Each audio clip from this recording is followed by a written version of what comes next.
जय श्री राम, जय श्री कृष्ण, जय श्री लक्ष्मी नारायण। धर्म एव हतो हन्ति, धर्मो रक्षति रक्षितः, तस्मात् धर्मम त्यजे नैव मा, नो धर्मो हतो वधीत।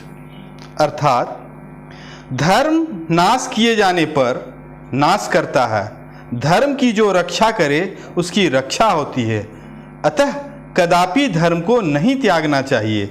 इसलिए मरा हुआ धर्म कभी हमको ना मार डाले, इस भय से धर्म की हनन अर्थात त्याग कभी नहीं करना चाहिए।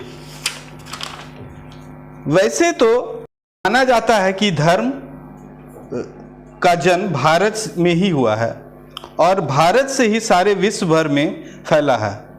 जब तक लोग धर्मपरायण थे तब किसी तरह की समस्या नहीं थी। कालांतर में जब धर्म का क्षरण हुआ तो अनेक समस्याएं आईं। धर्म का क्षरण और उत्थान एवं एक अनवरत प्रक्रिया है। अतः धर्म और अधर्म का द्वंद्व भी एक सतत प्रवाह है।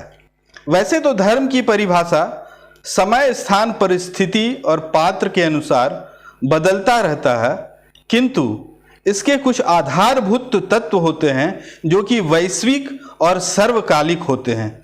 इसलिए सभी धर्मों की मूल तत्व प्रायः समान ही होते हैं, बल्कि लोगों की अपनी अपनी मान्यताएं होती हैं। इसलिए कहते हैं यतो धर्मः ततो जयः। यह श्लोक महाभारत में कुल 11 बार आया है और इसे सर्वोच्च न्यायालय के प्रतीक में भी उपयोग किया गया है। अब मैं सीधे आज के मुख्य विषय पे आता हूँ। आज का विषय है ईश्वर के नाम पर लोगों का डराया जाना अथवा धर्म ग्रंथों का गलत विवेचना करना, अर्थात सूचना देना या फिर अर्ध सत्य द्वारा भ्रांति फैलाना, लोगों को दिग्भ्रमित करना। आज मैंने चुना है एक संदेश जो काफ़ी वायरल हो रहा है। ये संदेश संभवतः आप तक भी पहुंचा हो। इसे आप अपने स्क्रीन पर अभी आप देख पा रहे होंगे। तो इससे पहले मैं एक और कुछ बात कहना चाहता हूं जो इस तरह से है। ऐसे a lie can travel halfway around the world while the truth is putting on its shoes। झूठ का इतिहास तो दुनिया के साथ ही शुरू ही होगी, किंतु आज के समय में जब मीडिया और इंटरनेट का प्रभाव बढ़ा तो फेक न्यूज, गलत तथ्यों या अर्ध सत्यों या सत्य मिश्रित संदेशों और सूचनाओं की तो बाढ़ सी आई हुई है। जो लोग मीडिया को खरीद सकते हैं वो लोग तो सूर्योदय को सूर्यास्त और सूर्यास्त को सूर्योदय बनाने में लगे रहते हैं, या फिर राम को रावण और रावण को राम बनाने में लगे रहते हैं। लेकिन मुझे जब से याद है, मैं अपनी कहानी कह रहा हूँ, मैं जब स्कूल में पढ़ता था तो मुझे याद है क्लास में एक पर्चा मिला जिसमें साईं बाबा की तस्वीर बनी थी और उसमें शिरडी बाबा, साईं बाबा के अनेक चमत्कार लिखे थे। आखिरी पंक्तियों में लिखा था कि आप इतने पर्चे छपवा कर इतने लोगों में बांटो, अगर आपने नहीं बांटा तो आपके साथ ऐसा होगा, वैसा होगा और भी आपके साथ बुरा हो सकता है। ऐसी डरावनी बातें लिखी गई थी, जिसे मुझे बचपन में पढ़ने के बाद मैं भय कंपित हो गया, मैं गंभीर हो गया और मुझे भय लगा। लेकिन उस समय मुझे समझ नहीं आया कि इसका उद्देश्य क्या है, किंतु मैं अब ऐसा कह सकता हूं कि इसे एक बाजार बनाने में सहायता मिलती है। ऐसे संदेशों का प्रचार करने के पीछे कई उद्देश्य होते हैं। कुछ तो कटुतापूर्ण उद्देश्य होते हैं, या तो आपको पथभ्रष्ट करना चाहते हैं, या आप में हीन भावना का प्रसार करना चाहते हैं। ऐसे संदेशों को धर्म परिवर्तन के लिए हथियार भी बना सकते हैं, या जिसे आजकल हम टूल किट के रूप में जानते हैं। इसके प्रभाव बड़े दूरगामी और विनाशक होते हैं। एक अमेरिकन मनोवैज्ञानिक थेरेपिस्ट स्टीवन स्टॉस्की ने इसे हेडलाइन डिसऑर्डर का नाम दिया है। वहीं एक भूतपूर्व इजरायली खुफिया अधिकारी यूजी साया ने कहा है, social media allows you to reach virtually anyone and to play with their mind. अर्थात सोशल मीडिया के द्वारा आप किसी भी व्यक्ति तक पहुंच सकते हैं और उनके दिमाग से खेल सकते हैं। तो इससे बचे कैसे? या तो आप इसे पूरी तरह से इग्नोर करें, अर्थात उपेक्षित करें या अनदेखा करें, या सूचना को शोध कार्य व अध्ययन कर गहराई तक जाएं। ऐसे ही विचार एक फ्रांसीसी दार्शनिक, संत व शिक्षक पियरे एबेलॉर्ड ने सन 1120 ईस्वी में कहा था, the beginning of wisdom is found in doubting, by doubting we come to the question and by questioning we come upon the truth. अर्थात बुद्धिमत्ता की शुरुआत हम किसी संदेश अथवा सूचना पर शंका कर सकते हैं। संदेह हमारे मन में प्रश्न पैदा करता है और प्रश्न के बारे में विचार करते करते हम सत्य तक पहुंच सकते हैं। मैं जिस संदेश की विवेचना करना चाहता हूं वह पुनः आपके स्क्रीन पर होगा।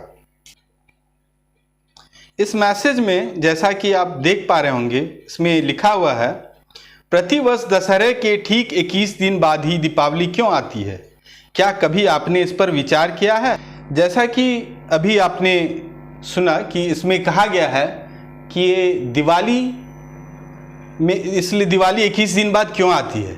लेकिन मुझे शोध करने पर पता चला कि रामायण से दिवाली का कोई संबंध ही नहीं है।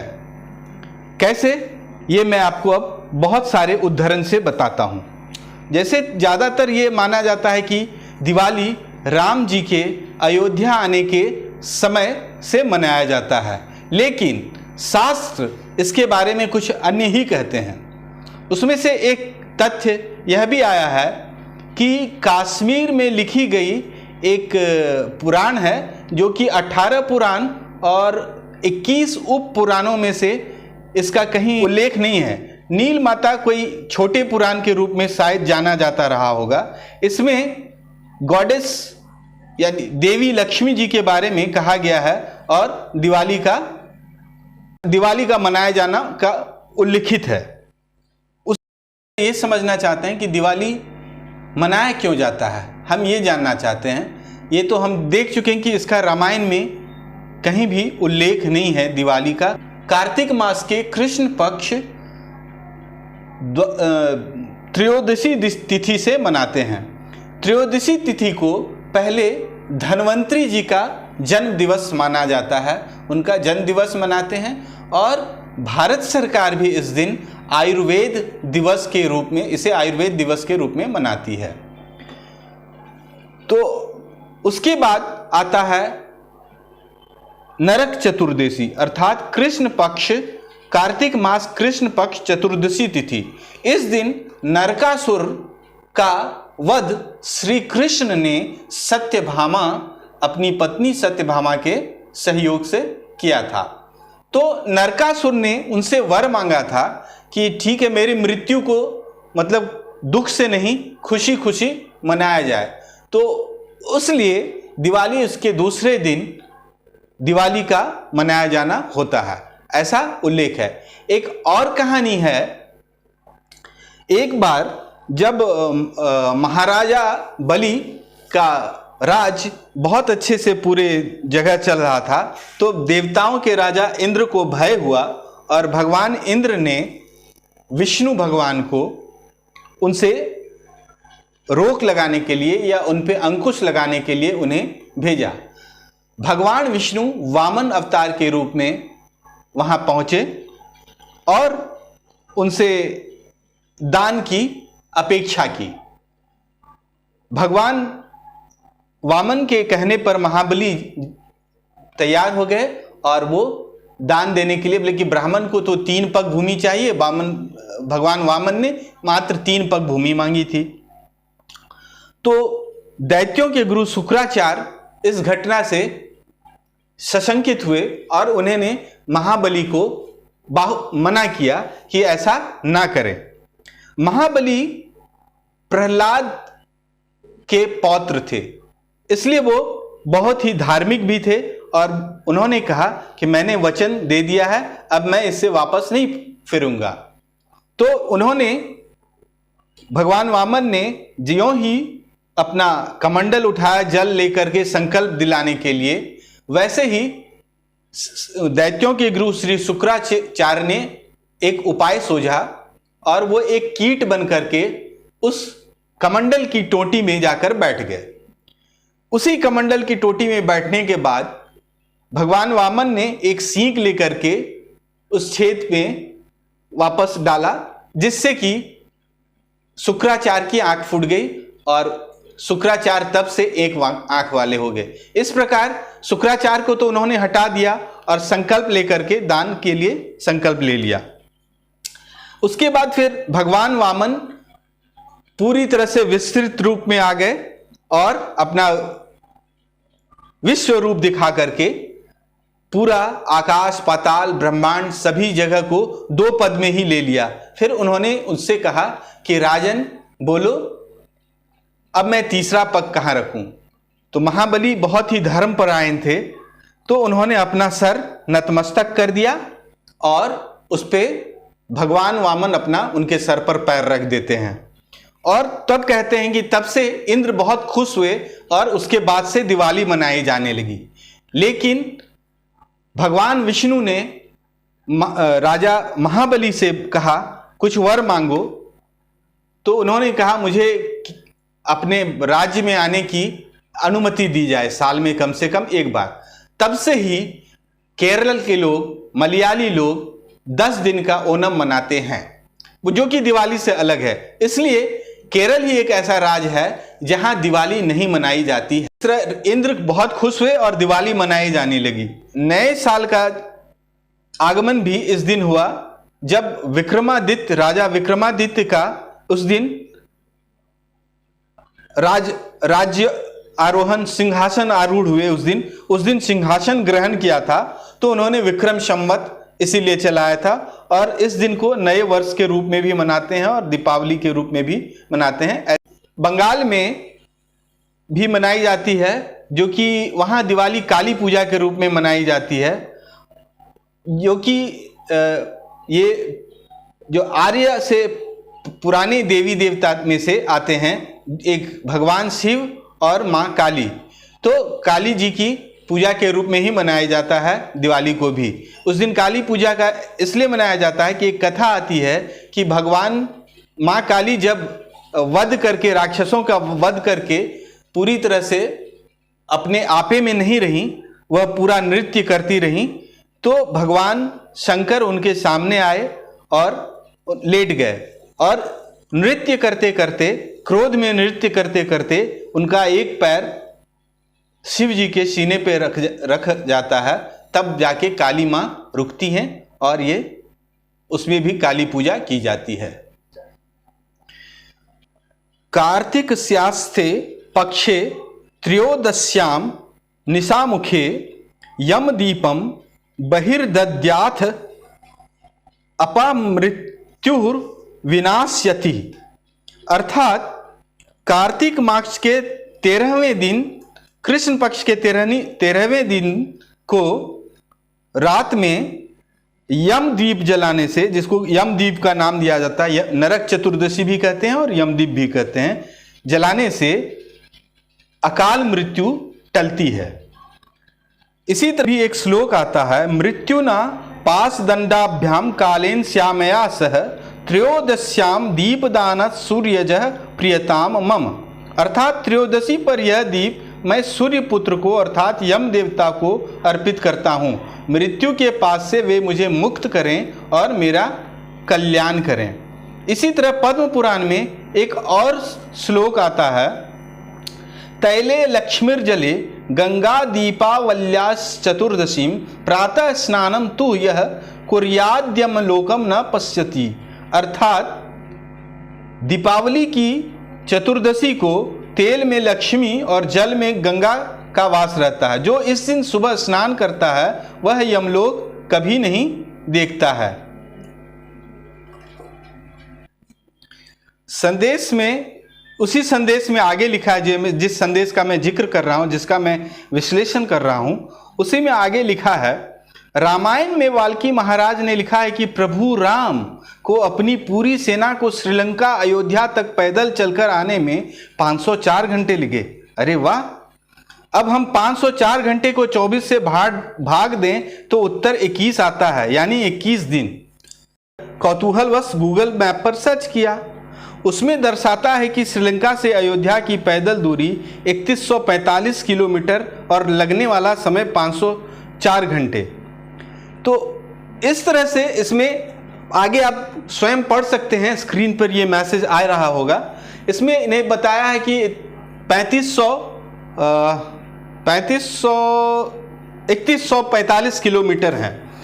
सबसे पहली बात कि उस समय किलोमीटर इकाई थी नहीं, उस समय योजन और अन्य इकाई रही होगी जिससे मापा जाता था। तो ये एक तो पहले ही यह झूठ पता चल जाता है, और यह भी बताया गया है कि 504 घंटे अर्थात 21 दिन लगे।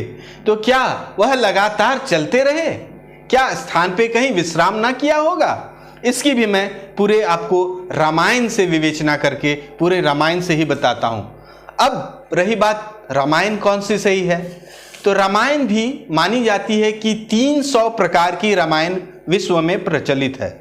तो निश्चित रूप से शंका तो होगा ही, किंतु यह निश्चित है कि सारे रामायण एक रामायण की कॉपी है, वह है वाल्मीकि रामायण।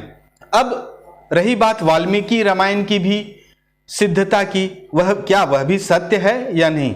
किंतु इस वाल्मीकि रामायण का हरेक पुराण में, लगभग हरेक महापुराण में इसका वर्णन है। जैसा कि गरुड़ पुराण, स्कंद पुराण,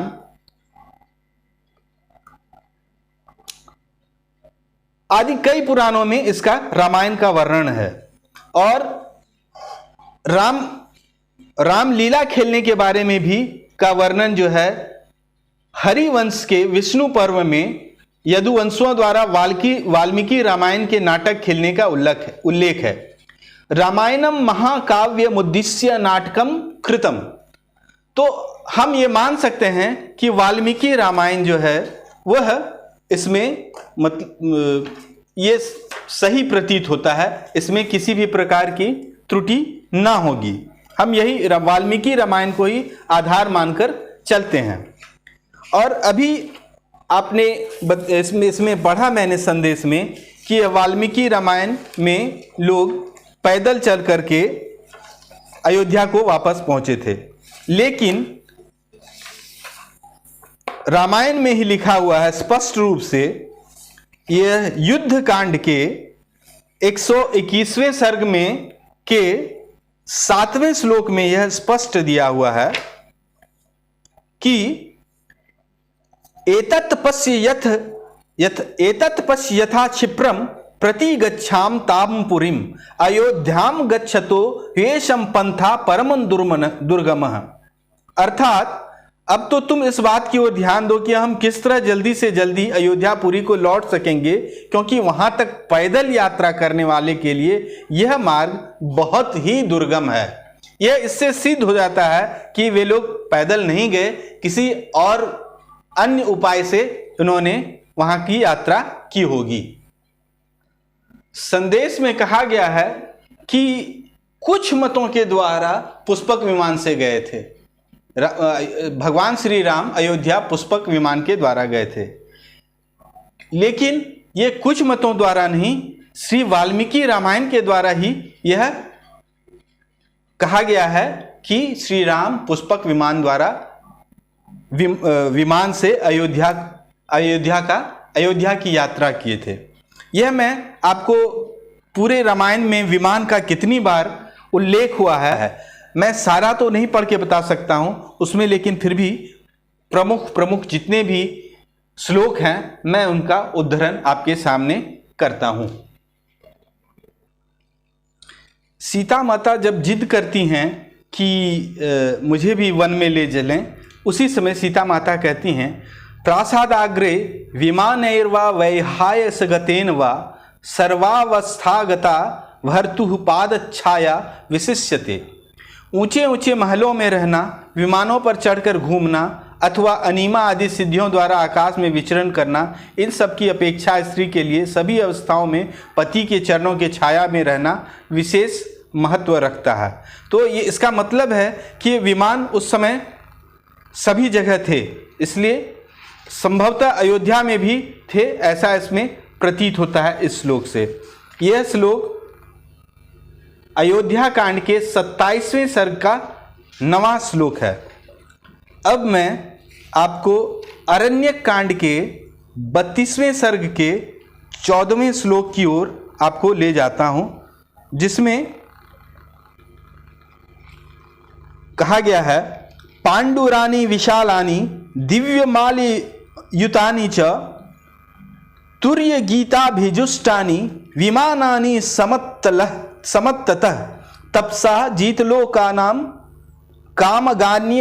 कामगान्य भी संपतन गंधर्वाप्सरश्चैव ददर्श धन दानुज। अर्थात आकाश मार्ग से यात्रा करते हुए कुबेर के छोटे भाई रावण ने रास्ते में सब और बहुत से श्वेत वर्ण के विमानों, गंधर्वों तथा अप्सराओं को भी देखा। वे इच्छा अनुसार चलने वाले विशाल विमान उन पुण्यात्मा पुरुषों के थे जिन्होंने तपस्या से पुण्य लोक पर विजय पाई थी।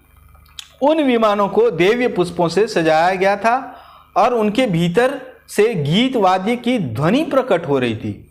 अर्थात उसमें एक ही विमान नहीं, कई विमानों का वर्णन इस श्लोक में आ रहा है। अब जब वो सीता माता को देखते हैं और अपनी योजना रावण मारीच को बताते हैं, उस समय का यह श्लोक है। ततस्थित्युवाचैनम रावणम ताटका सुतः ततो रावण मारीचौ विमानमिव तम रथम आरुह्या यतु शीघ्रम तस्माद आश्रम मंडलात्। अर्थात तब ताटका कुमार ने मारीच ने रावण से कहा, तथास्तु ऐसा ही हो।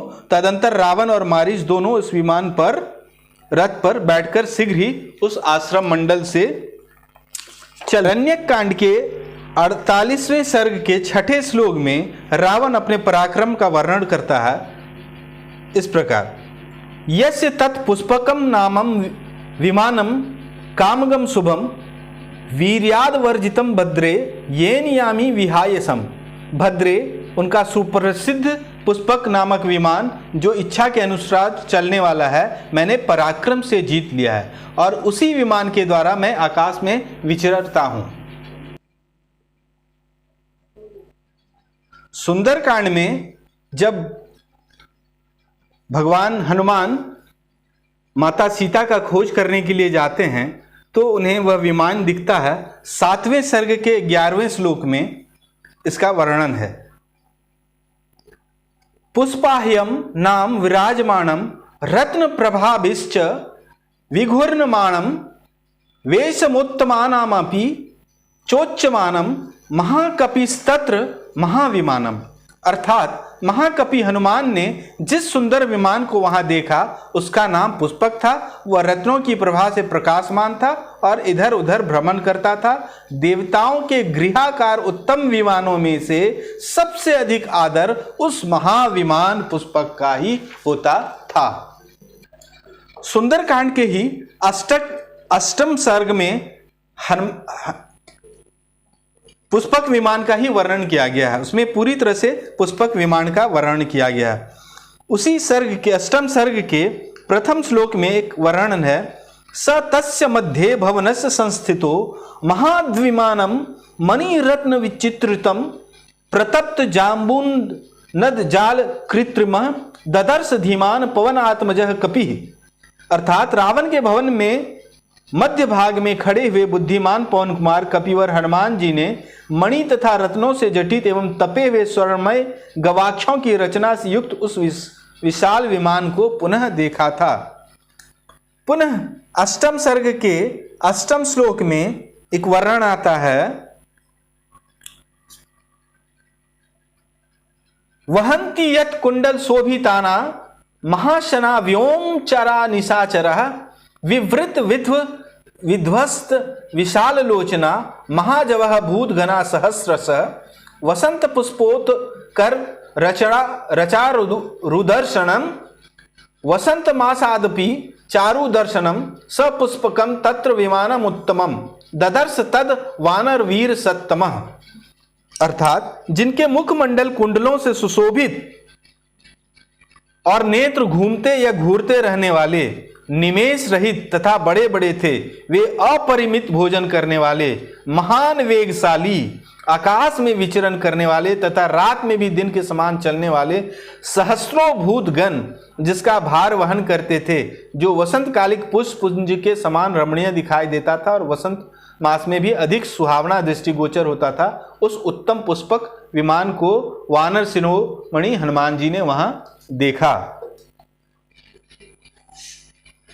जब भगवान हनुमान जी खोज रहे होते हैं तो यह सुंदरकांड के 12वें सर्ग के 13वें 14वें श्लोक में एक श्लोक आता है, आपानशाला विचितास्तथा पुष्पगृहाणि च चित्रशालाश्च विचिता भूयः क्रीडागृहाणि च निष्कुटान्तरध्याश्च विमानानि च सर्वशः इति संचित्ये भूयोपि विचेतुमुपचक्रमे। अर्थात आपानशाला, पुष्पगृही, चित्रशाला, क्रीड़ागृह, गृहोद्यान, गलियां और पुष्पक आदि विमान, इन सब का तो मैंने चप्पा चप्पा देख डाला। यह सोचकर उन्होंने पुनः खोजना प्रारंभ किया। इसी 12वें सर्ग के 25वें श्लोक में आता है, अवतीर्यम विमानांच हनुमान मारुतात्मजः चिंतामुपज गामाथ शोकोपहत चेतनः।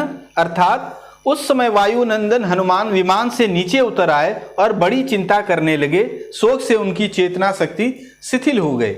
इसी प्रकार सुंदरकांड के 13वें सर्ग के प्रथम श्लोक में भी एक वर्णन आता है, विमानात् तु संक्रम्य प्राकारम हरियूथप हनुमान वेगवानासीत् यथा विद्युत घनांतरे। अर्थात वानर युद्धपति हनुमान विमान से उतरकर महल के परकोटे पर चढ़ाए, वहां आकर वे मेघमाला के अंक में चमकती हुई बिजली के समान बड़े वेग से उधर उधर घूमने लगे। इन दोनों श्लोक से पता चलता है कि संभवतः हनुमान जी किसी जेट से या किसी वायुयान से या विमान से ही नगर के चारों ओर घूम रहे थे और खोज कर रहे थे। कांड में जब रावण का अंत करने के बाद भगवान राम विभीषण से अपने जाने का निवेदन करते हैं, तो उसमें भी एक श्लोक आया है। यह युद्ध कांड के 121वें सर्ग के 9वें, 10वें और 11वें श्लोक का वर्णन करते हुए बता रहा हूं। पुष्पकम नाम भद्रम ते विमानम सूर्य सन्निभम मम भ्रातु कुबेरस्य रावणेन बलीयसा हतम निर्जित्य संग्रामे कामगम दिव्यमुत्तमम त्वदर्थम पालितम चेदम तिष्ठत्य तुल विक्रमम। अर्थात आपका कल्याण हो, मेरे यहाँ मेरे बड़े भाई कुबेर का सूर्य तुल्य तेजस्वी पुष्पक विमान मौजूद है, जिसे महाबली रावण ने संग्राम में कुबेर को हराकर छीन लिया था। अतुल पराक्रमी श्री राम व इच्छा अनुसार चलने वाला दिव्य एवं उत्तम विमान मैंने यहाँ आप ही के लिए रख छोड़ा है। फिर 11वें श्लोक में वर्णन है, तदिदम मेघ संकासम विमानमिह तिष्ठति येन याम्यसि यानेन तमयोध्याम गतज्वरः। अर्थात मेघ जैसा दिखाई देने वाला वह दिव्य विमान यहाँ विद्यमान है, जिसके द्वारा निश्चिंत होकर आप अयोध्यापुरी को जा सकेंगे। युद्ध कांड के 121वें सर्ग के 22वें, 23वें और 30वें श्लोक में भी वर्णन है, उपस्थाप्य में शीघ्रम विमानम राक्षेश्वर कृत कार्यस्य में वासः कथम स्यादिह सम्मतः। अर्थात राक्षस राज, अब शीघ्र मेरे लिए पुष्पक विमान को वहां मंगाओ। जब मेरा यहां कार्य समाप्त हो गया तब यहां ठहरना मेरे लिए कैसे ठीक हो सकता। एवं मुक्तस्तु रामेन राक्षसेन्द्रो विभीषण विमानम सूर्य संकासमा जुहाव त्वरान्वितः।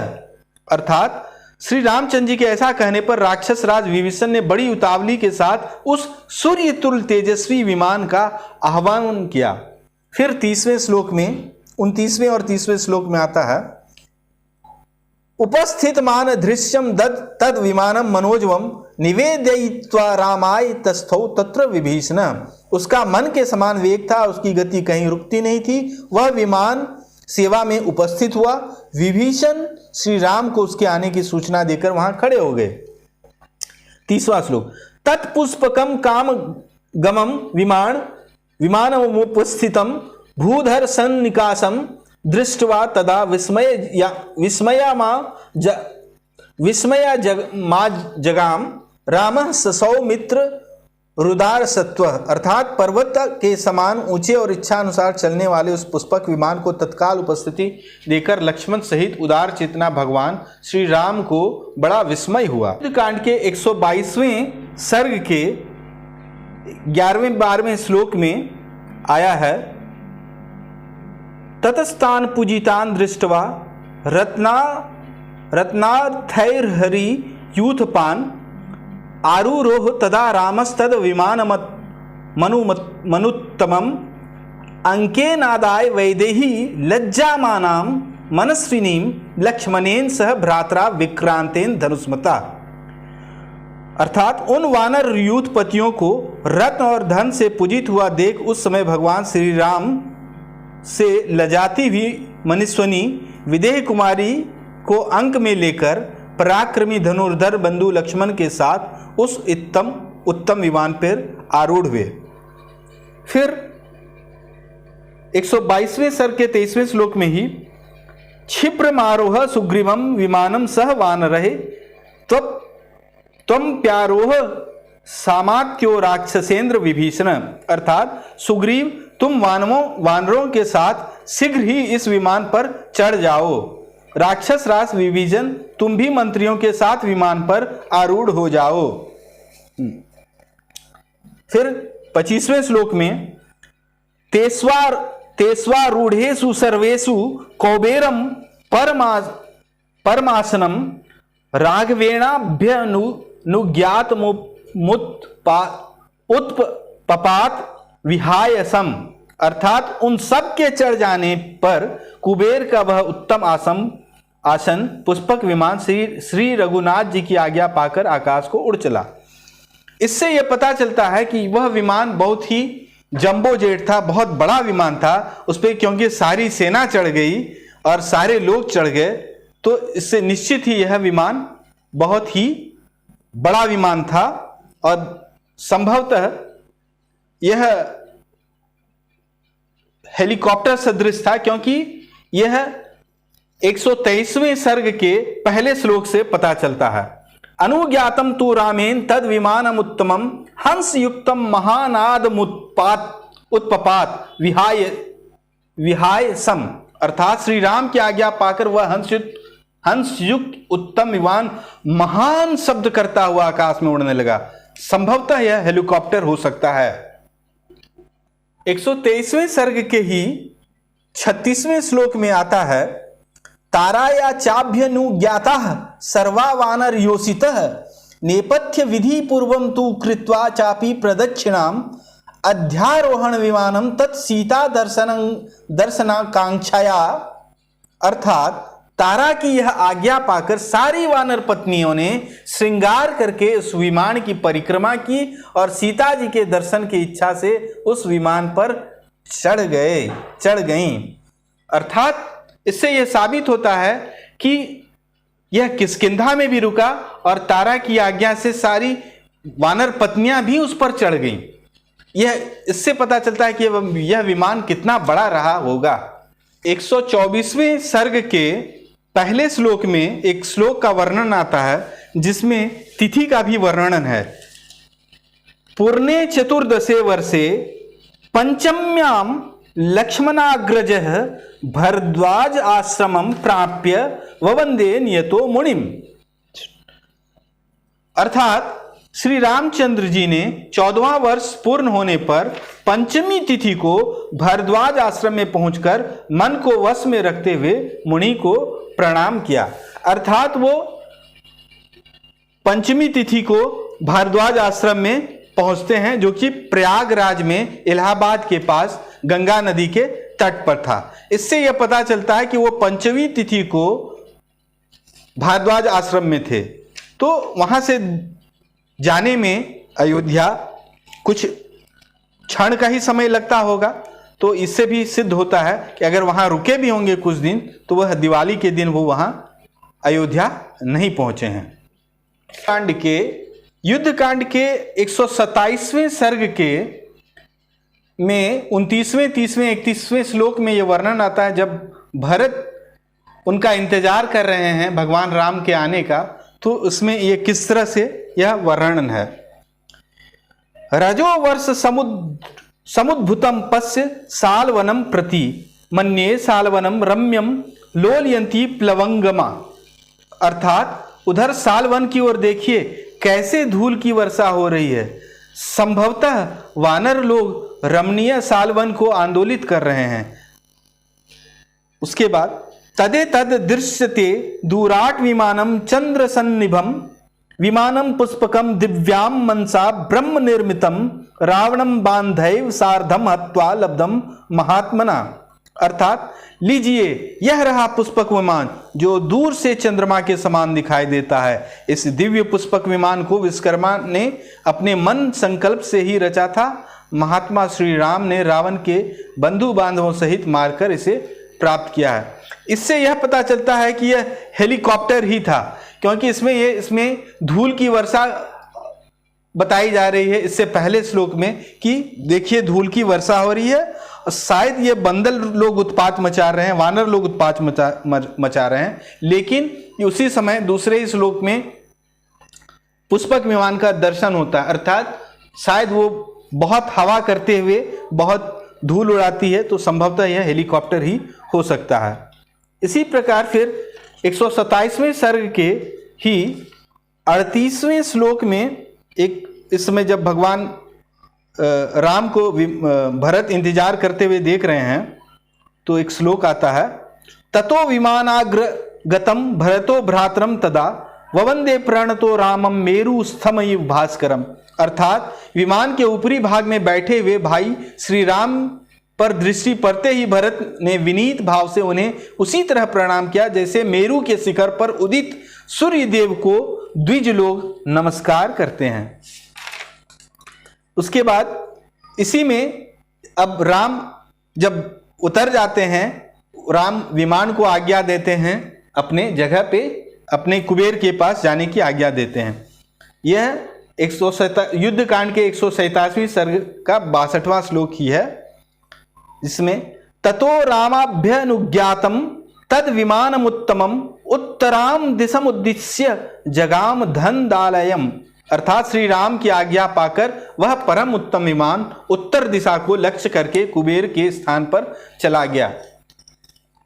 इस तरह से अब आप समझ सकते हैं, ये जो फेक मैसेज चलते रहता है इसमें लोग को यह अर्ध सत्य मिश्रित, जिससे लोगों को दिग्भ्रमित किया जाता है। मैं लोगों से आग्रह करूंगा कि सत्य का अन्वेषण स्वयं करें और किसी भी फेक मैसेज पर आप अपना समय बर्बाद नहीं करें। और अंत में अब कल से धन्वंतरी, आज से धन्वंतरी जी का जन्म दिवस है और कल नरक चतुर्दशी होगा और परसों दीपावली है। मैं उस सबको आप सभी को शुभकामना देता हूं। शुभ दीपावली, आप लोग अच्छे से दीपावली मनाएं। अंत में मैं अपना एक अंतिम श्लोक कहकर मैं अपना समापन करना चाहूंगा। ओम अस्तोमा सतगमय तमसोमा ज्योतिर्गमय मृत्युर्मा मृतमगमय।